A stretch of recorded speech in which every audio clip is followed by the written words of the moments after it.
दोस्तों नमस्कार, मैं doctor Pradeep Kumar Singh, senior orthopaedic consultant. आप सभी लोगों का Om Sai ortho and physio centre में स्वागत है। दोस्तों, जो आज का टॉपिक है ये भी बहुत इम्पॉर्टेंट टॉपिक है। ये उन माता पिता के लिए है जिनके छोटे बच्चे हैं और जिन छोटे बच्चों को चोट लग जाती है तो माता पिता, उनके ग्रैंड पेरेंट्स, बच्चों के दादा दादी, नाना नानी इतना परेशान हो जाते हैं कि बहुत स्ट्रेस लेते हैं। तो जो आज का टॉपिक है इसीलिए है कि अगर बच्चों को चोट लग जाए तो माँ बाप को परेशान नहीं होना चाहिए। क्यों परेशान नहीं होना चाहिए? क्योंकि मैं उनकी कुछ सावधानियाँ बताऊँगा, जो अगर वो सावधानी करेंगे तो बहुत समस्या ऐसी हैं जो घर में ही ठीक हो जाती है और उसके लिए हमें परेशान होने की ज़रूरत नहीं होती है। हॉस्पिटल और कई बार डॉक्टर के पास भी जाने की ज़रूरत नहीं होती है। तो सबसे पहले बच्चों के चोट को हम 3 पार्ट में हम कैटेगराइज करते हैं। पहला पार्ट होता है कि वे बच्चे जिनको चोट लगी हो लेकिन हल्की चोट लगी हो। हल्की चोट में मीन्स जैसे बच्चा गिर गया, कमर में चोट लग गई, कूल्हे में चोट लग गई, गर्दन में चोट लग गई, या फिर एल्बो में चोट लग गई, रिस्ट जॉइंट में चोट लग गई। बच्चे को दर्द हो रहा है, माइल्ड स्वेलिंग है लेकिन सीवियर पेन नहीं है, कोई डिफॉर्मिटी नहीं है, तो इसको हम माइल्ड वाले जो चोट में हम रखते हैं, हल्की चोट वाले कैटेगरी में रखते हैं। दूसरी कैटेगरी है कि जिसके अंदर बच्चे को चोट लगी, सूजन है, पेन है हाथ पैरों में और वो पार्ट टेढ़ा है। जैसे हाथ में चोट लगी, हाथ टेढ़ा हो गया, या पैर में चोट लग गई, पैर टेढ़ा हो गया, मतलब कि उसका जो शेप है वो डिफॉर्म हो गया। ये बेसिकली डिफॉर्म होता है ग्रीन स्टिक के फ्रैक्चर की वजह से होता है। उसके लिए अभी हम बाद में डिटेल बात करेंगे कि क्यों फ्रैक्चर ये डिफॉर्म होता है, तो कैसा दिखता है। और तीसरी कैटेगरी वो है जिसके अंदर बच्चे को चोट लगी, फ्रैक्चर हुआ और जो बोन है, चाहे हाथ की चाहे पैर की, वो टूट के स्किन को फाड़ के बाहर आ जाए, ब्लीडिंग होने लगती है, वुंड भी हो जाता है। और उसमें सबसे ज़्यादा परेशानी पेरेंट्स को इसी वाले कैटेगरी में होती है कि बच्चे की हड्डी टूट गई और हड्डी बाहर दिख रही है और डॉक्टर साहब ब्लड निकल रहा है, खून रुक ही नहीं रहा है। तो ये थर्ड कैटेगरी है। तो इसमें तीनों कैटेगरी हो गया, माइल्ड, मॉडरेट और सीवियर टाइप की इंजरी में होता है। अब हमको ये पता होना चाहिए कि बच्चों में किस पार्ट का फ्रैक्चर ज़्यादा होता है।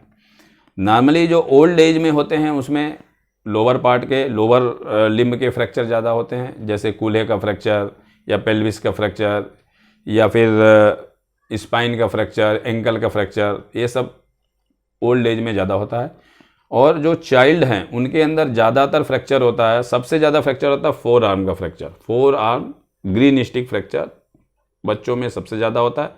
उसके बाद होता है रिस्ट का फ्रैक्चर। रिस्ट का फ्रैक्चर भी इनकम्प्लीट फ्रैक्चर होता है, टूट के हड्डी हेयर लाइन की तरह क्रैक हो जाएगी या दब जाएगी, ये इसको कहते हैं रिस्ट का इनकम्प्लीट फ्रैक्चर। ये दूसरे नंबर पर होता है। थर्ड नंबर होता है जैसे क्लेविकल फ्रैक्चर हो गया। क्लेविकल भी बच्चों में बहुत कॉमन होता है, बच्चे गिर गए बेड से या सीढ़ी से या कहीं से, तो क्लेविकल फ्रैक्चर भी बहुत कॉमन होता है। और एक फ्रैक्चर होता है एल्बो का फ्रैक्चर, उसको कहते हैं सुप्राकंडाइलर फ्रैक्चर। जैसे एल्बो है, ये ह्यूमरस बोन है, ये एल्बो के जस्ट ऊपर टूट जाती है, इसको कहते हैं फ्रैक्चर सुप्राकंडाइलर। ये भी बच्चों में बहुत कॉमन होता है, बच्चे गिरते हैं एल्बो के बल और ये ब्रेक हो जाती है, बच्चा आता है पूरा स्वेलिंग और रेडनेस करके और पेन करके। तो ये तो कॉमन फ्रैक्चर होते हैं। और रिलेटिवली जो लोअर लिम्ब का फ्रैक्चर है, जो थाई बोन का फ्रैक्चर या लेग का फ्रैक्चर या एंकल का फ्रैक्चर, बच्चों में रिलेटिवली कम होता है, हो सकता है लेकिन कम होता है। अब मैं प्रिकॉशंस बताऊंगा कि हर कैटेगरी के हिसाब से क्या क्या प्रिकॉशन रखना चाहिए। जो माइल्ड टाइप का जो फ्रैक्चर है, जो हल्के जो चोट हैं, जो माइल्ड चोट हैं, उन चोट में बच्चे को, अब जैसे मान लीजिए कमर में चोट लगी या घुटने में चोट लगी या कूल्हे में चोट लगी, तो बच्चे को चलने नहीं देना है, बच्चे को रेस्ट कराना है। बच्चा जितना रेस्ट करेगा, कई बार पेरेंट्स क्या कहते हैं, अरे कुछ नहीं, हल्का फुल्का चोट है, घूमो घूमो, कोई दिक्कत नहीं है। लेकिन अगर बच्चे को माइल्ड भी चोट है, हल्की चोट है, दर्द है, सूजन है, तो उसको भी रेस्ट जरूर कराओ, उसको चलने ज़्यादा नहीं देना। कई बार चलने से क्या होता है कि जो माइल्ड चोट है वो बढ़ जाती है, वो हल्की चोट ज़्यादा हो जाती है, सूजन बढ़ जाता है, हड्डियों में कई बार सूजन हो जाता है, कई बार जोड़ों में सूजन हो जाता है। और एक चीज़ और ध्यान रखना है कि जो हल्के चोट वाले जो बच्चे हैं उनको सिकाई नहीं करना चाहिए। बच्चे क्या करते हैं, पेरेंट्स मालिश करने लगेंगे, सिकाई कर लेंगे, तो कभी भी हम बच्चों को सिकाई और मालिश करने से हम पेरेंट्स को रोकते हैं।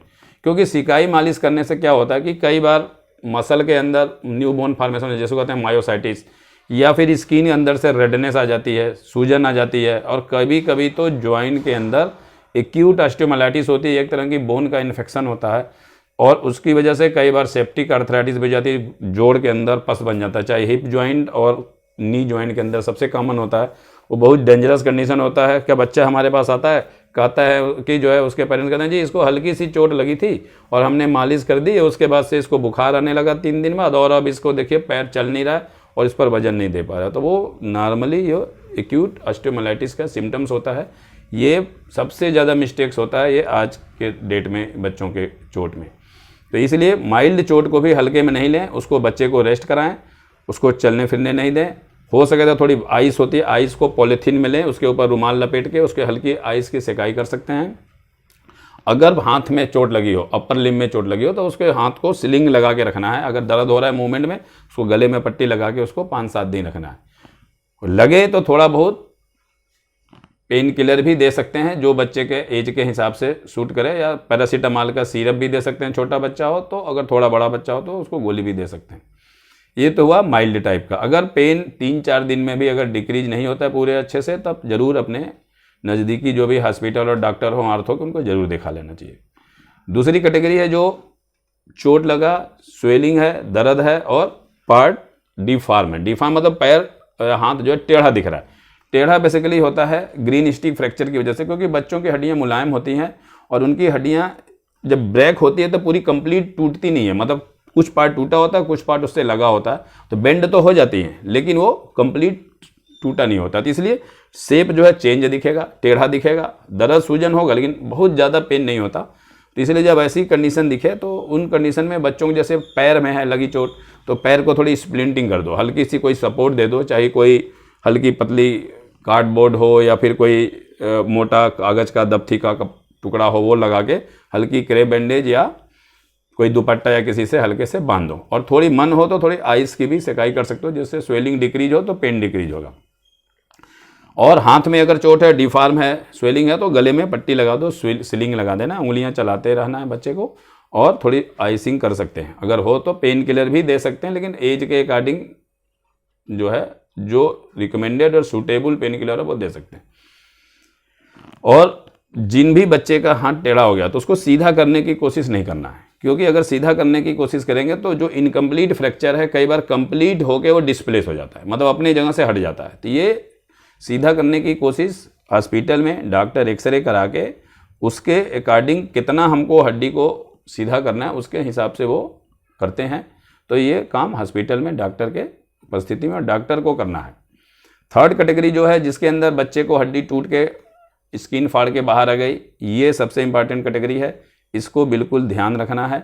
अगर कहीं ये एक्चुअल में जब चोट लगती है, जैसे कोई बच्चा ऊपर से गिर गया, ऊंचाई से 1 मंजिल से 2 मंजिल से गिर जाते हैं, या फिर बाइक से पेरेंट्स के साथ जा रहे हो, एक्सीडेंट हुआ, बच्चा गिर गया, चोट लगी, हड्डी टूट के बाहर आ गई, तो इस कंडीशन में हड्डी तो बाहर दिखती है, दूसरा ब्लीडिंग होता है। तो इसमें ब्लीडिंग रोकना सबसे इंपॉर्टेंट है। ब्लीडिंग कैसे रुकेगी, उसके लिए या तो कोई स्टरलाइज गॉज हो, या उससे प्रेशर देते हैं, या फिर साफ कपड़ा हो, एकदम क्लीन कपड़ा हो, उसको उससे प्रेशर दे के रखना है। थोड़ी देर अगर प्रेशर दे के रखेंगे तो ब्लीडिंग स्टॉप हो जाती है। कई बार थोड़ी यूजिंग होती भी है तो प्रेशर दे के हल्का प्रेशर बैंडेज दे देते हैं, बहुत टाइट नहीं बांधना है, क्योंकि टाइट बांधने से कई बार हाथों पैरों में सूजन बढ़ जाती है। स्प्लिंटिंग करके रखना है, जो उसी तरह जैसे कोई सपोर्ट हल्का रखना है, चाहे कपड़े का कोई, चाहे पेपर का हो, चाहे कोई प्लास्टिक का हो, या हल्का पतला लकड़ी का हो, या कोई भी ऐसा सपोर्ट रखना है जिससे कि वो बहुत ज़्यादा मूवमेंट ना हो, जिससे उसके अंदर फर्दर डैमेज ना हो।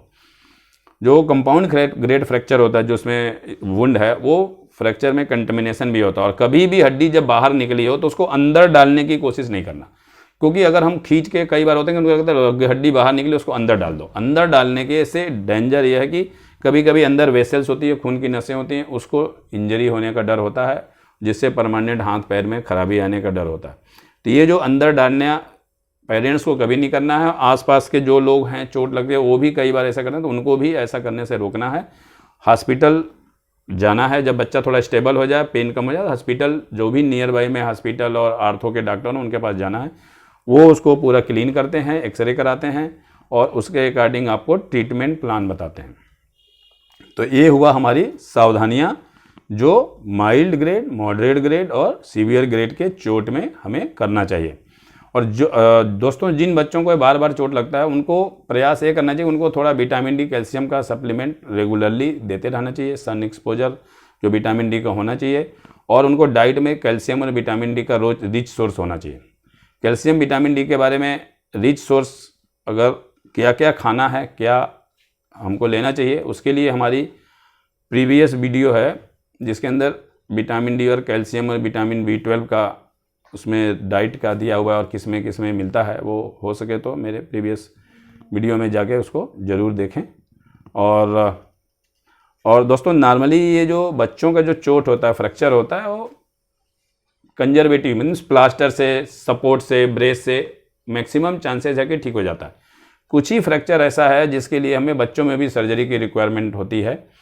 और वो फ्रैक्चर कौन कौन से हैं जिसके अंदर हमें बच्चों के अंदर सर्जरी की रिक्वायरमेंट होती है? उसमें है जैसे कभी कोई बच्चा हो जिसको हेड इंजरी हो और साथ में फ्रैक्चर हो गया हो, तो उन कंडीशन में भी कई बार सर्जरी की रिक्वायरमेंट होती है। कभी कभी मल्टीपल ट्रामा हो गया, मल्टीपल फ्रैक्चर हो गया, उसमें भी सर्जरी की रिक्वायरमेंट होती है। कई बार होता है कि ओपन वुंड है, जैसे घाव हो गया, हड्डी बाहर आ गई, वुंड के अंदर धूल मिट्टी कंकड़ चला गया, उसमें भी साफ़ सफाई करके, क्लीनिंग करके, हड्डी सेट करके कई बार हम वायर डाल देते हैं, कई बार टेंस नेल डाल देते हैं, कई बार अलग according to patient age to age हम ट्रीटमेंट प्लान चेंज होता रहता है।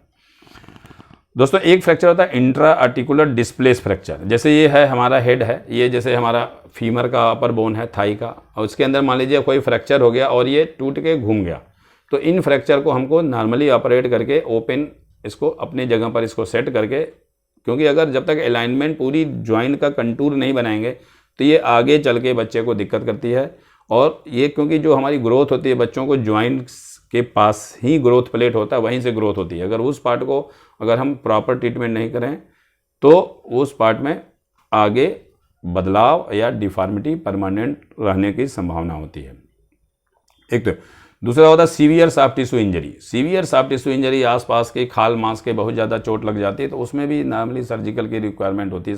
और एक होता है कि माल यूनियन, जिन बच्चों की हड्डियाँ टेढ़ी जुड़ गई हो तो उनको भी हमको सीधा करके ऑपरेशन करके उसको ठीक किया जाता है। ये नॉर्मली मिडिल जो एडोलेसेंट एज वाले या टीन एज वाले बच्चे हैं उन लोगों में जनरली ज़्यादा होती है, क्योंकि रिमॉडलिंग कैपेसिटी जैसे जैसे बच्चा बड़ा होता जाता है उससे हमारी कम होती जाती है। रिमॉडलिंग कैपेसिटी में क्या होता है कि जितना छोटे बच्चे होते हैं उनकी हड्डी थोड़ी ऊपर नीचे भी जुड़ी है तो वो नॉर्मली रिमॉडल हो जाती है, मतलब वो 1 साल 6 महीने के बाद वो बराबर हो जाती है। हाँ, रोटेशनल यूनियन होता है उसका रिमॉडलिंग नहीं होती, तो इसलिए जब भी फ्रैक्चर हो तो उसको प्रॉपर अलाइनमेंट जितना हो सके उतना करके रखना चाहिए। जिनके बच्चे बड़े हो जाते जैसे 10 साल 11 12 13 जो ऊपर एज वाले जो बच्चे हैं उनमें रिमॉडलिंग कैपेसिटी धीमे धीमे कम होती जाती है, तो इन बच्चों में के फ्रैक्चर में नॉर्मली सर्जिकल रिक्वायरमेंट होती है। और एक कंपार्टमेंट सिंड्रोम होता है जिसके अंदर की चोट लगी और बहुत टाइट हो गया, हाथ में या पैर में बहुत सीवियर टेंस स्किन हो गया और आसपास फफोले पड़ गए, ब्लिस्टर बन गए। उन कंडीशन में हमको कई बार फेसिया को कट करना पड़ता है, उसको कहते हैं फेसियाटमी। हाथ में भी करते हैं, पैर में भी करते हैं, जिससे ब्लड सर्कुलेशन इंप्रूव हो, तो उस पार्ट का जो है पार्ट खराब ना हो, गैंग्रीन ना हो, और बाद में उसमें फर्दर डेफिनेटिव ट्रीटमेंट इसका करते हैं। तो दोस्तों आज के टॉपिक का यही है हमारा समरी, और आई होप आप सभी लोगों को ये सावधानियाँ समझ में आई है और आगे इस चीज़ को फॉलो करना है। और मेरा वीडियो अच्छा लगा हो तो ज़रूर प्लीज़ लाइक और सब्सक्राइब करिए और ज़्यादा से ज़्यादा मात्रा में शेयर करिए। और अगर आपको और भी किसी टॉपिक के बारे में जानकारी चाहिए तो प्लीज़ मेरे कमेंट बॉक्स में कमेंट करें। मैं पूरा प्रयास करूंगा कि आपके उस क्वेरी को समाधान कर सकूं। Thank you.